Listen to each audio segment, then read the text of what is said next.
تو اب دھیرے دھیرے ہم تیسری قسط میں آ گئے ہیں اور کوشش کریں گے 4 قسطوں میں اس کو ختم کر لیں. ٹھیک ہے.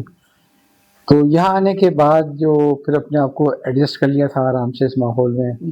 فیملی بڑی ہونی شروع ہو گئی تھی, کچھ تھوڑی بہت کھٹپٹ بھی رہتی ہے تھی. تو نارملی تم نے ان کو کیسا پایا کہ اگر کبھی سلجھو تھی ان کی طبیعت یا سائڈ لے لیا؟ سلجھو تھے اور کئی خاندانی معاملات میں ان سے لوگ رابطہ کرتے تھے اس سلسلے میں, کیونکہ ان کا وہ یہ تھا کہ خاموشی سے کام کرتے تھے. اگر وہ کوئی ایسا مسئلہ ہوتا تھا کسی کو سمجھانا یا کسی سے رابطہ کرنا تو وہ کسی اور کو نہیں بتاتے تھے, نہ کسی کزن, اپنے کزن وزن کو, یا ہم گھر میں بھی بہت ہم لوگوں کو بہت بعد میں پتہ چلتا تھا کہ یہ کام ابو نے کیا ہے. تو وہ یہ تو تھا کیوں ظاہر جتنا آپ ذکر کرتے ہوتی بات خراب ہوتی جی بجائے ٹھیک ہونے کی خراب ہوتی تھی. تو اچھا طریقہ کار تھا اور یہ وہ چیز ہے جو ہماری نسل کو سیکھنی چاہیے. بالکل کہ بھائی آپ اس کو اگر کرنا ہے تو نیک نیتی سے اور خاموشی سے کریں اور زیادہ اس کا چرچا نہ کریں. تو یہ تم نے ان سے سیکھی بات یہ. تو یہ تو بہت اچھی چیز تھی. اور اس کے علاوہ جو میں سمجھتا ہوں کہ وہ ریٹائر کس سن میں ہوئے نا؟ ریٹائر 91 میں ہوئے. 91 میں ہوئے. 91 میں ریٹائر ہوئے. ریٹائرمنٹ کے بعد انہوں نے کیسی اپنی زندگی گزاری؟ ریٹائرمنٹ کے بعد سب سے پہلے تو وہ گئے انڈیا, چکر لگا کے آئے وہاں.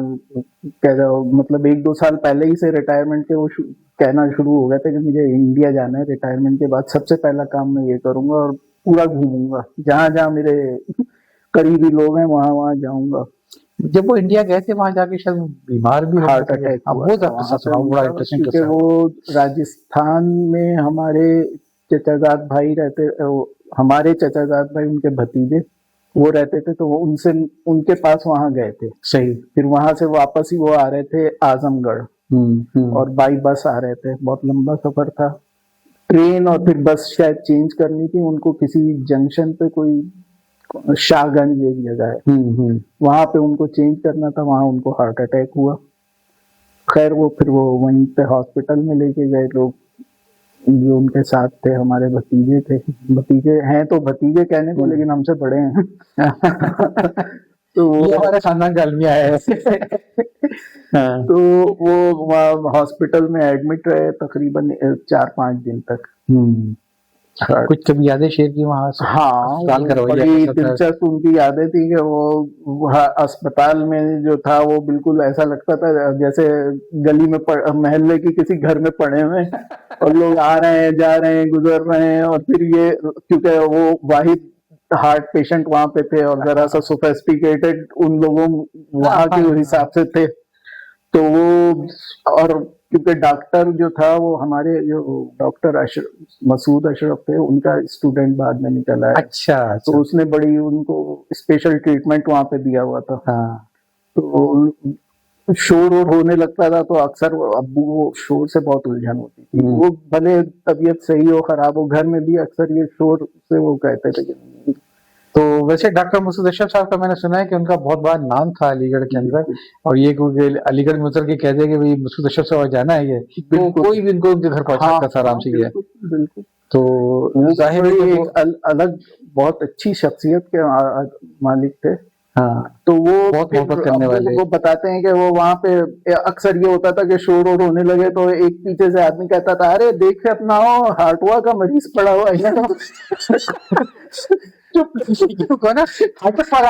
ہٹوا کا مریض ہے, ہرٹوا کا مریض پڑا ہوا ہے.